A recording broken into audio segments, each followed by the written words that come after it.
إن أصحاب الجنة اليوم في شغل فاكهون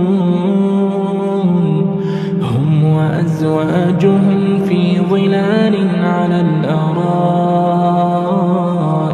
متكئون لهم فيها فاكهة ولهم ما يدعون سلام قولا من رب رحيم.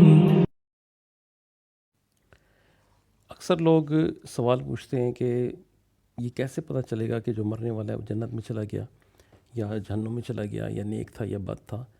تو علماء کرام بھی یہی جواب دیتے ہیں، اور میں بھی ظاہر یہی جواب دیتا ہوں کہ تو اللہ تعالیٰ کے علم میں ہے کہ کون جنت میں گیا اور کون جہنم میں گیا، لیکن کچھ ایسی علامات ضرور ہیں جن سے اندازہ ہو جاتا ہے کہ یہ آدمی نیک تھا اور ایمان کی حالت میں فوت ہوا ہے۔ اور اس میں سب سے پہلے تو یہ ہے کہ جو اللہ تعالیٰ کے نیک فرمانبردار اور اطاعت گزار مومن اور متقی بندے ہوتے ہیں، ان کے اوپر موت کے وقت بھی کچھ ایسے سائنز ہیں، ایسی علامات ہیں جس سے پتہ چل جاتا ہے کہ ان کا خاتمہ خیر پر ہوا ہے۔ اور اس میں سے احادیث کی روشنی میں ہمیں یہ پتہ چلتا ہے کہ جس کو کلمہ طیبہ کی توفیق مل گئی تو وہ ضرور جنت میں داخل ہوگا۔ اور سنن ابو داؤد میں حدیث میں نے پہلے بھی سنائی آپ کو کہ لا الہ الا اللہ جس نے کہا موت کے وقت وہ جنت میں داخل ہوگا۔ پھر مسند احمد کی ایک حدیث ہے، اس میں فرمایا ہے کہ موت کے وقت مومن کی پیشانی پر پسینہ ہوتا ہے۔ یہ دو علامات ہو گئیں۔ پھر عبداللہ بن عمر رضی اللہ عنہ کہتے ہیں کہ رسول اللہ صلی اللہ علیہ وسلم نے فرمایا جو مسلمان جمعہ کے دن یا جمعہ کی رات فوت ہو اللہ تعالیٰ اسے قبر کے فتنے سے بچا لیں گے۔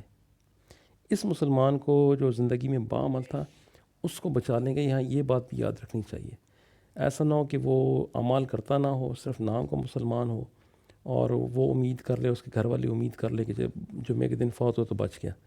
اعمال، ایمان، عقیدہ، درست عقیدہ یہ شرط ہے، یہ ذہن میں رہے۔ کوئی اس بات کو پروموٹ نہ کرتا پھرے کہ بس جی جمعے کو صرف فوت ہو جائیں، بے شک اس نے ساری عمر نماز ہی نہ پڑھی ہو، ذکر اذکار ہی نہ کیا ہوں، اللہ کی نافرمانی میں دن گزار دیے ہوں، اور وہ جمعے کے دن فوت ہو کے گھر والوں کو یقین دلا جائے کہ جی بالکل یہ جنت میں چلا گیا۔ ایمان کو، عقیدے کو، توحید کو یہ لازم رکھیں ہر عمل کے ساتھ، اور یہ مسند احمد کی حدیث میں ملتا ہے ہمیں۔ اس کے علاوہ اور بہت سارے طریقے لوگ بناتے ہیں، ڈھونڈتے ہیں کہ جناب ایسا ہوا تو وہ ایسا اس نے کیا، اور ایسا اس کو محسوس ہوا تو وہ جنت میں چلا گیا، اور وہ ایسا تھا تو اس کے ساتھ ایسا ہوا تو وہ جہنم میں چلا جائے گا۔ پرسیپشنز، یعنی ایسے کرنے اور ایسے نہ کرنے پہ یہ جنت دوزخ کے فیصلے صادر کر دیتے ہیں۔ قیاسات، اس پہ بات چیت کرتے ہیں، اس کی اسلام ہمیں اجازت نہیں دیتا۔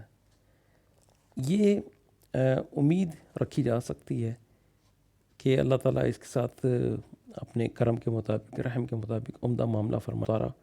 وہ اس بیماری میں مبتلا ہوئے جس میں انہوں نے وفات پائی۔ جب ان کی وفات ہوئی، ہم غسل اور کفن سے فارغ ہوئے تو رسول اللہ صلی اللہ علیہ وسلم تشریف لائے۔ میری زبان سے نکل گیا ابو صائب، یہ ان کی کنیت تھی، اللہ تعالیٰ تم پر رحم کرے، میں اس بات کی گواہی دیتی ہوں کہ اللہ نے تم کو آخرت میں عزت دی۔ یہ سن کر جناب نبی کریم صلی اللہ علیہ وسلم نے فرمایا تمہیں کیسے معلوم ہوا کہ اللہ تعالیٰ نے ان کو عزت دی ہے؟ میں نے عرض کیا اللہ کے رسول صلی اللہ علیہ وسلم، میرے ماں باپ آپ پر قربان، پھر اور کن لوگوں کو اللہ تعالیٰ عزت دیں گے؟ تو جناب نبی کریم صلی اللہ علیہ وسلم فرمایا اللہ کی قسم عثمان کی موت آ پہنچی ہے اور میں ان کے لیے بہتری کی امید تو رکھتا ہوں، واللہ میں اللہ کا رسول ہوں لیکن مجھے بھی معلوم نہیں کہ میرے ساتھ کیا ہوگا۔ یہ صحیح بخاری کی حدیث ہے۔ اس طرح یہ جو آئیڈیا لگانے ہوتے ہیں، قیاس لگانے ہوتے ہیں، آج کل تو ہم روانی سے کہہ دیتے ہیں وہ جنت میں گیا، جنتی آدمی تھا بھائی، اور اس کے اعمال ٹھیک نہیں تھے، وہ جنت میں چلا گیا۔ اللہ کے رسول صلی اللہ علیہ وسلم یہ کہنے سے منع فرما رہے ہیں۔ اس لیے یہ قیاسات پہ بھی یقین نہیں کرنا چاہیے، خود بھی رکنا چاہیے، لوگوں کو بھی روکنا چاہیے۔ اور ایک حدیث قدسی ہے مسند احمد کی کہ جو مسلمان بھی فوت ہو جائے اور 4 قریبی پڑوسی اس کے حق میں بھلائی کی گواہی دیں تو اللہ تعالیٰ فرماتے میں نے تمہاری بات مان لی اور جو تم نہیں جانتے اسے بھی معاف کر دیا۔ اس حدیث کی روشنی میں یہ بھی ثابت ہوا کہ اچھے عمل کی گواہی دینا وہ لازم ہے، لیکن ان اچھے اعمال پر جو انسان نے دیکھے ہیں، اللہ تعالیٰ نے کس کے ساتھ کیا معاملہ کرنا ہے یہ کوئی نہیں سمجھ سکتا، نہ کسی کے علم میں. اس لیے انسانوں کی طرف سے قیاس آرائی کرنا یہ منع ہے. اور بعض اوقات ایک آدمی تمام عمر اچھے اعمال کرتا ہے، لیکن آخری عمل اس کا ایسا ہوتا ہے کہ وہ بدبختی کا سبب بن سکتا ہے، جہنم جانے کا سبب بن سکتا ہے. اس لیے بہت احتیاط کی بات ہے. ہم رومرز پہ اور افواہوں پہ، قیاس آرائی پہ بہت یقین کرتے ہیں، تو اس سے گریز کرنا چاہیے.